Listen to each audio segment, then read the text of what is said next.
हम आपको याद दिला दें कि हमारा जो टॉपिक चल रहा था वो इंडियन पॉलिटी यानी भारतीय राज्य व्यवस्था का, हम भारतीय राज्य व्यवस्था के टॉपिक को ही लेकर के चल रहे थे। इसके पहले वीडियो में हमने हिस्टोरिकल बैकग्राउंड यानी ऐतिहासिक पृष्ठभूमि को जाना था। किसकी ऐतिहासिक पृष्ठभूमि? तो संविधान की ऐतिहासिक पृष्ठभूमि कि जब संविधान की मांग उठी, जब संविधान सभा का गठन हुआ, उसके पहले क्या गतिविधियां हो रही थी और भारत के अलग अलग प्रदेशों में क्या क्या दावे किए जा रहे थे और ब्रिटिशर्स द्वारा यानी अंग्रेजों द्वारा क्या नए नए कदम उठाए जा रहे थे, इसके बारे में हमने चर्चा की थी। जिसमें कि हमने रेगुलेटिंग एक्ट्स देखे थे और हमने ये भी देखा था कि कंपनी का जो शासन है वो 1773 से 1858 तक रहता है और जो क्राउन का शासन है या महारानी जो डायरेक्ट जो शासन करती हैं वो 1858 से लेकर के आपका 1947 यानी जब तक हमारा देश जो है वो आज़ाद और स्वतंत्र नहीं हुआ था। तो हमने इन सारी चीज़ों को देखा था और उम्मीद है कि आपने भी देखा होगा। अगर नहीं देखा है तो प्लीज़ उस वीडियो को जाके देखिए। आई होप वो वीडियो आपकी बहुत हेल्प करेगी। दूसरी बात, हम बात करते हैं कि अगर आप इस वीडियो को देखते हैं, आपको वीडियो से कुछ जानकारियाँ मिलती है तो प्लीज़ वीडियो को लाइक सब्सक्राइब करिए। दूसरी बात, हो सके तो अगर आपको कोई इसमें प्रॉब्लम दिखती हो या मेरे पढ़ाने की आपको कुछ में आपको त्रुटि दिखती हो तो आप मुझे कमेंट बॉक्स में कमेंट कर सकते हैं। मैं कोशिश करूंगी कि वो जो चीज़ है, वो जो भी मेरी प्रॉब्लम है, जो भी आपको जिससे आप असहज या आपको प्रॉब्लम लग रही है वो मैं उसको बदल सकूँ। तो चलिए वीडियो को स्टार्ट करते हैं। हमारा आज का जो टॉपिक है ये है making of the constitution. Heading है मेकिंग ऑफ द कॉन्स्टिट्यूशन, मतलब संविधान का निर्माण।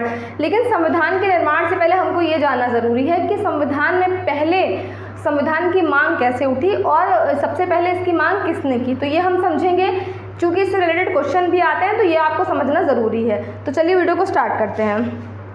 सबसे पहले अगर हम बात करते हैं सबसे पहले संविधान की मांग किसने की, ठीक है, ये हमारा क्वेश्चन है। तो देखिए, सबसे पहले अगर हम व्यवहारिक रूप से बात करें तो 1934 में सबसे पहले एम एन राव ने मांग की थी। किन्होंने की थी? तो एम एन रॉय ने, ठीक है। सबसे पहले व्यवहारिक रूप से संविधान का विचार या एक ऐसे कानून, एक ऐसे शासन का विचार जो हमारे भारत का हो, हमारा खुद का हो, जिस पे हम आत्मनिर्भर हो सके, हमको शासन करवाने के लिए दूसरे देश पे हमको निर्भर ना होना पड़े।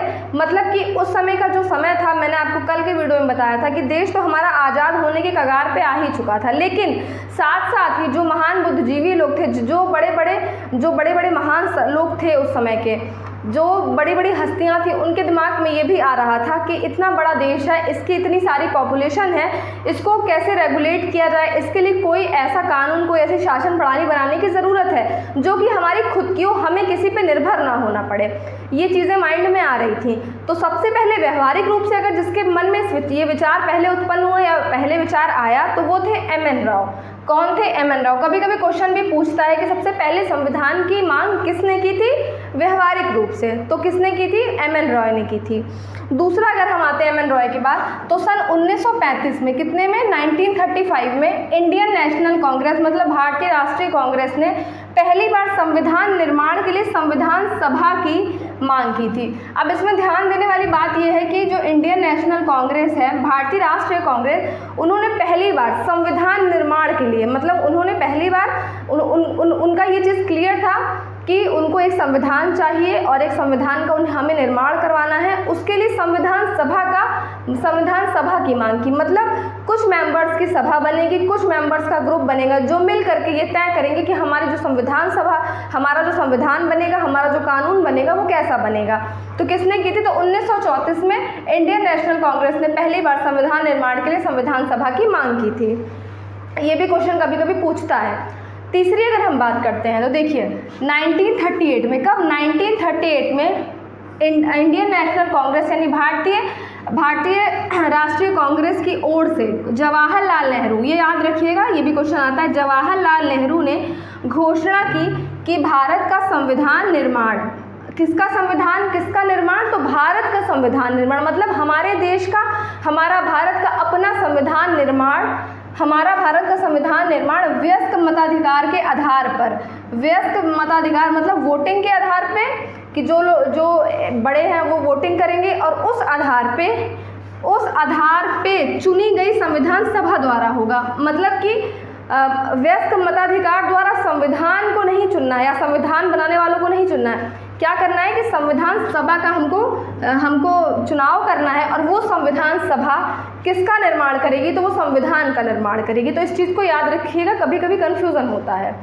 फिर अब देखिए, जब ये बात उठी थी, तो फिर जब ये बात Congress party, Indian national Congress यानी भारतीय राष्ट्रीय कांग्रेस का जो ये बात उठती, जब ये प्रस्ताव जाता है, तो ब्रिटिशर्स का जो अंग्रेज थे उनका कौन सा प्रस्ताव आता है, तो अगस्त प्रस्ताव। अगस्त प्रस्ताव क्वेश्चन पूछता है कब आया था, तो 8 अगस्त 1940 में आया था। कब आया था, 8 अगस्त 1940 में आया था। अब इस अगस्त प्रस्ताव में क्या था, तो अगस्त प्रस्ताव में ये था कि भारत एक डोमिनियन स्टेट्स बनेगा। अब डोमिनियन स्टेट्स का मतलब क्या होता है, तो डोमिनियन स्टेट्स का मतलब होता है कि भारत की जो शक्ति है, जो शासन प्रणाली है, वो हमारे ही हाथ में रहेगी। बाकी देश क्या करेगा, रेगुलेट करेगा हमारे हिसाब से, और बाकी जो देश का जो मेन काम है वो ब्रिटिशर्स ही करेंगे, मतलब वो इंग्लैंड से ही होगा। हमारे भारत का जो भी छोटा मोटा जो चीज़ है वो हमारे हाथ में रहेगा, लेकिन जो बड़ी बड़ी चीज़ें हैं वो वही शासन प्रणाली में हिस्सा लेंगे, मतलब कि डोमिनियन स्टेट बनाएंगे इसको। तो ये यहाँ से खारिज हो जाता है जब हमारे भारत में ये प्रस्ताव आता है, अगस्त प्रस्ताव 8 अगस्त 1940 को, तो ये यहाँ से खारिज कर दिया जाता है। उसके बाद फिर दूसरा मिशन आता है 1942 में। कब आता है, 1942 मार्च 1942 में, जिसे हम जिस नाम से जानते हैं क्रिप्स मिशन। किस नाम से जानते हैं, तो हम क्रिप्स मिशन के नाम से जानते हैं। क्वेश्चन भी पूछता है कि 1942 में क्रिप्स मिशन कब भारत में आया, तो 1942 में आया। उसके बाद अब जब क्रिप्स मिशन आता है, तो ये किसकी अध्यक्षता में आता है, तो ये सर स्टेटफोर्ड की अध्यक्षता में आता है। तो ये किस लिए आता है, क्योंकि देखिए जो 1940 में जो अगस्त प्रस्ताव आया था, उसमें इन्होंने जो डोमिनियन स्टेट्स की बात की थी और भी कुछ चीज़ों की बात की थी। तो इसके सुधार के लिए जब ये हमारे भारत से इसको खारिज कर दिया गया, इसको कैंसिल कर दिया गया कि हमको आपका ये अगस्त प्रस्ताव मंजूर नहीं है, जब ये बात उठी, तो फिर बाद में 1942 में क्रिप्स मिशन के द्वारा सर स्टेटफोर्ड की अध्यक्षता में कुछ संवैधानिक सुधारों के लिए ये प्रस्ताव आया। कब आया, तो मतलब इसमें जो प्रस्ताव में आया ना, उसमें कुछ संवैधानिक सुधार के लिए आया। आखिरी जो हमारा जो प्रस्ताव आता है 1946 में आता है, अध्यक्ष sir Stafford, Cripps V Alexander and Pethick Lawrence. कौन सा ये मिशन है, तो ये कैबिनेट मिशन है। कौन सा मिशन है, तो कैबिनेट मिशन है। अब ये कैबिनेट मिशन के ही तहत, कैबिनेट मिशन की योजना के ही तहत हमारे संविधान सभा की जो है वो गठन किया गया था।